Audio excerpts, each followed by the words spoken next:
السلام علیکم ورحمۃ اللہ وبرکاتہ۔ آج کے خطبے کا عنوان اتباع سنت کی اہمیت اور جشن عید میلاد النبی۔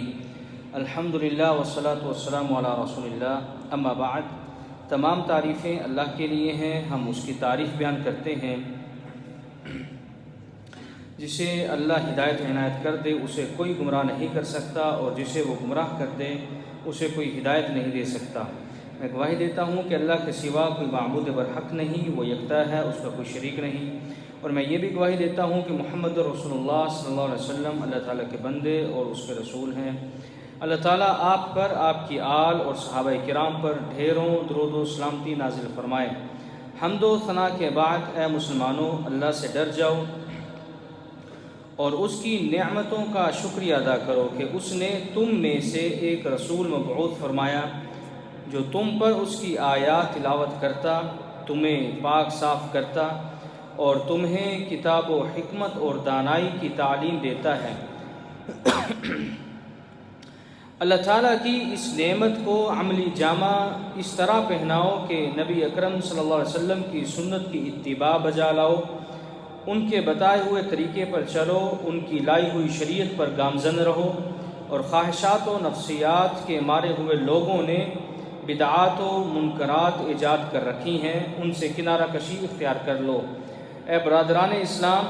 رسول اللہ صلی اللہ علیہ وسلم کی اطاعت و تابعداری اور آپ صلی اللہ علیہ وسلم کی سنت کو مضبوطی سے تھام لینے کے بارے میں احکامات کثرت سے قرآن و حدیث میں وارد ہوئے ہیں۔ یہ سب کے سب صریح اور واضح نصوص ہیں جو آپ صلی اللہ علیہ وسلم کی اطاعت و فرمانبرداری اور بلا چون چراں کے سر افندگی و سپردگی پہ دلالت کرتی ہیں، اور کسی طرح بھی اس سے سر منہ انحراف کی گنجائش نہیں۔ ارشاد باری تعالیٰ ہے، اے ایمان والو،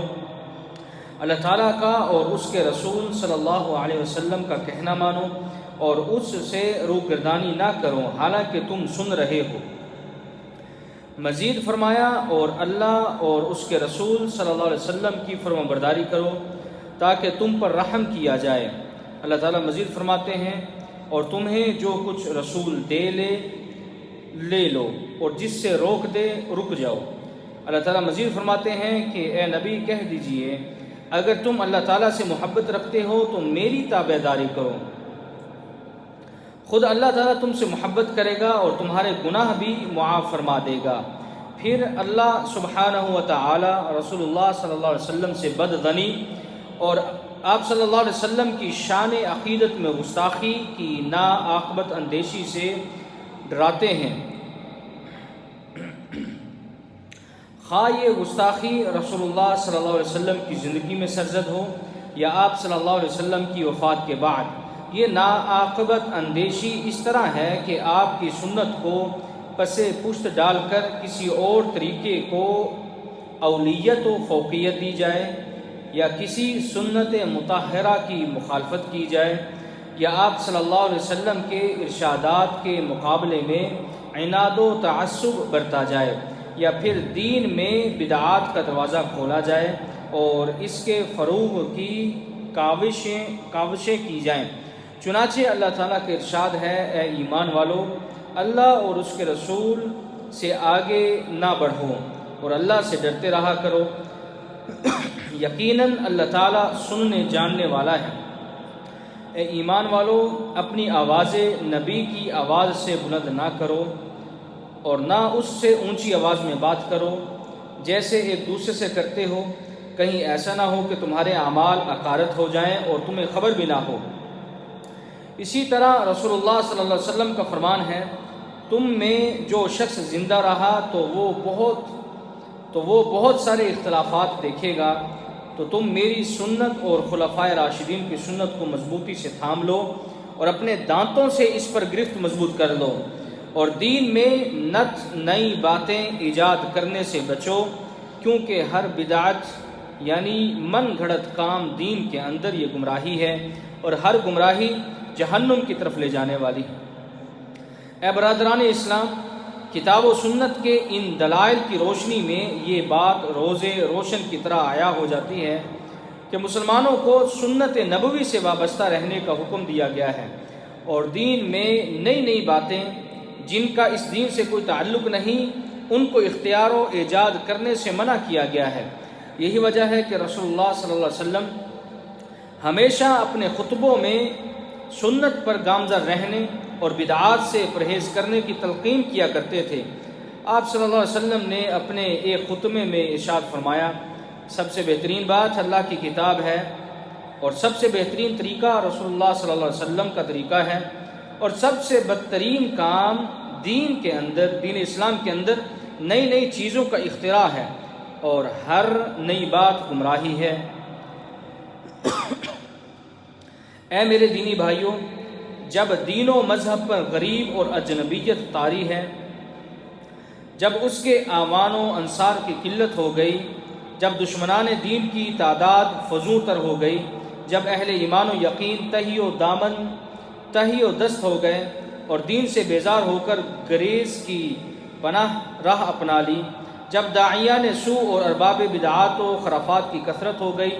تو حالات میں ایک تغیر رونما ہو گیا۔ معروف مفکر کا روپ دھار لیا، اور سنت کو بدعت اور بدعت کو سنت کا نام دیا گیا، اور پھر بدعات لوگوں میں رواج پذیر ہو گئیں، ان کے دل و دماغ اور ان کے قلوب و اذہان میں سرایت کر گئیں، جنہیں جم سے خون کی آمیزش ہو جاتی ہے۔ اے برادران اسلام، آج دین میں نئی نئی باتوں کا رواج بڑھتا جا رہا ہے، جن سے لوگوں کے خیالات و افکار متاثر ہو رہے ہیں، اور یہ خیالات دل و دماغ میں راسخ و پیوست ہوتے جا رہے ہیں، جن پر بلا شبہ معروف حسنات کا لبادہ ڈال دیا گیا ہے۔ یہ وہ اعمال ہیں جن کے جواز کے لیے کتاب اللہ اور سنت رسول اللہ صلی اللہ علیہ وسلم میں کوئی دلیل نہیں۔ ان جلسے، جلوسوں اور محفلوں کو لوگ عید میلاد النبی صلی اللہ علیہ وسلم سے تعبیر کرتے ہیں۔ بعض نے تو حد کر دی کہ وہ اس مہینے میں خاص طور پر مکہ مکرمہ اور مدینہ منورہ کا بالقصد رخت سفر باندھتے ہیں کہ وہ جناب محمد صلی اللہ علیہ وسلم کا تقرب حاصل کریں۔ یہ حضرات بڑے زعم و فریب میں مبتلا ہیں، جبکہ ان کے پاس افعال و اعمال کی کوئی سند و دلیل نہیں۔ یہ وہ تخصیص ہے جس کے لیے وہ کوئی ثبوت و شہادت پیش کر ہی نہیں سکتے۔ آپ ان سے کہیے کہ اگر اس دعوے میں سچے ہو تو دلیل پیش کرو۔ ربیع الاول کے مہینے یا اس کے بعض دنوں میں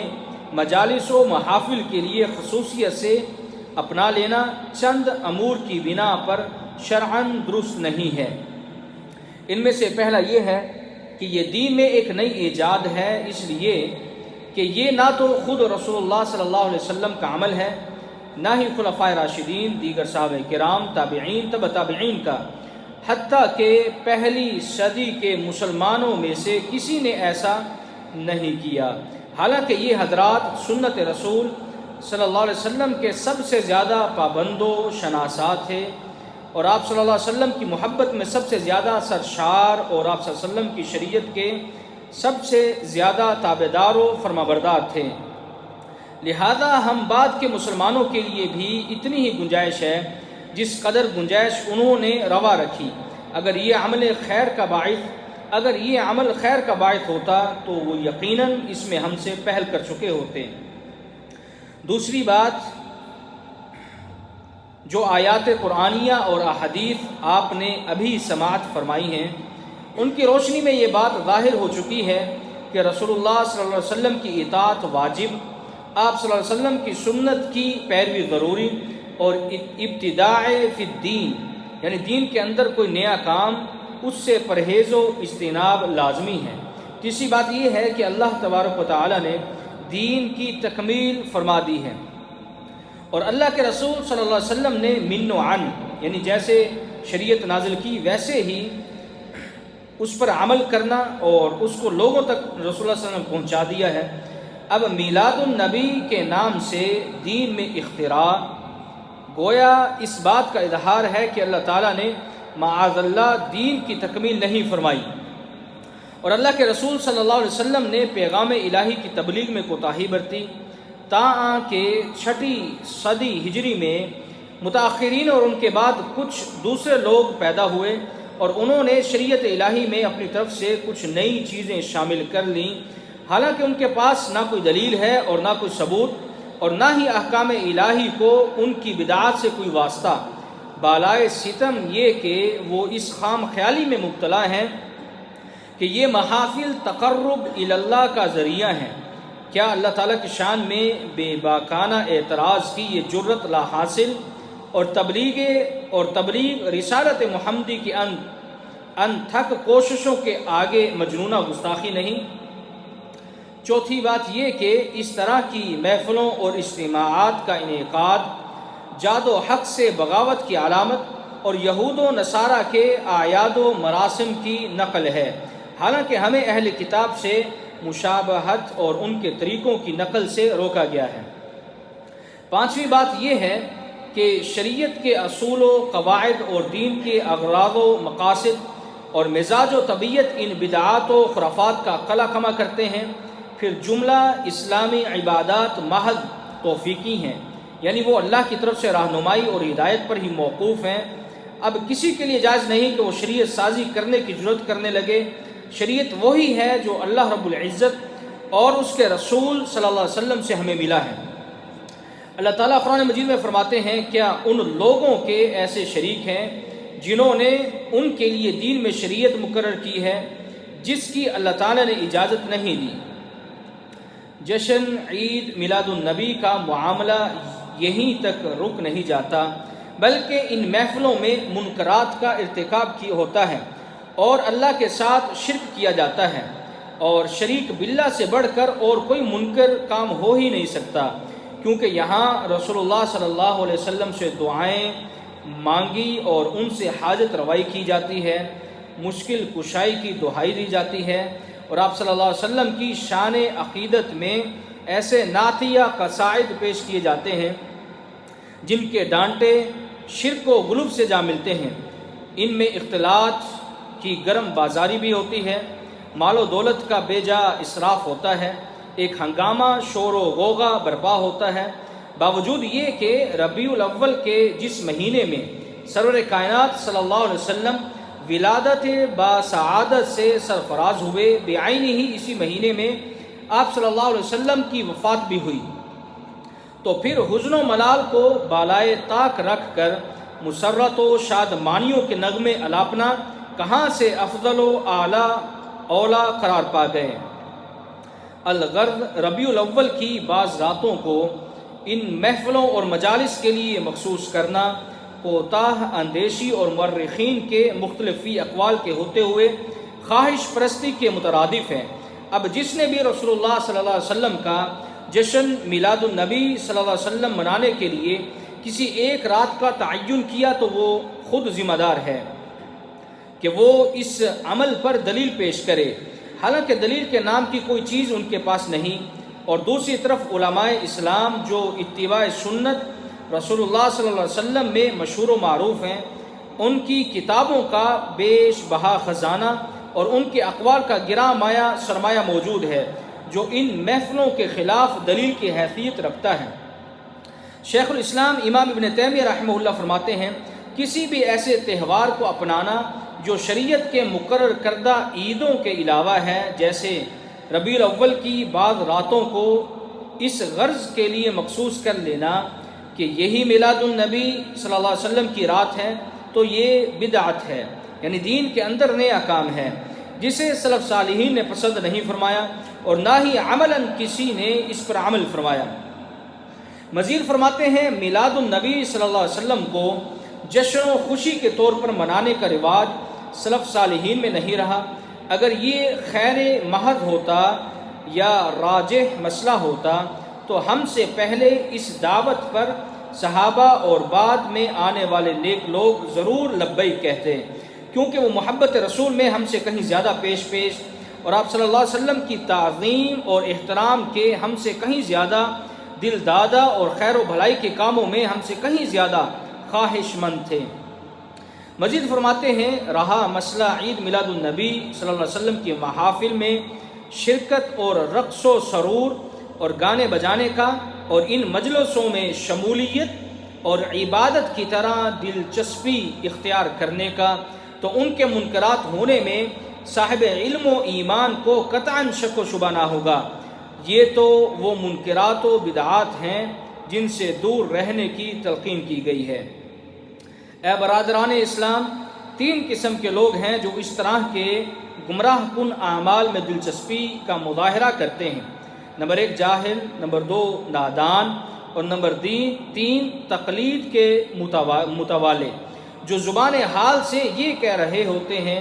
کہ ہم نے ان لوگوں کو ایسا کرتے دیکھا، لہذا ہم بھی ان کے نقش قدم پر چل کر سیدھے راستے کو پا سکتے ہیں۔ ان کی مثال اس فرمان الہی کے موجب ہے۔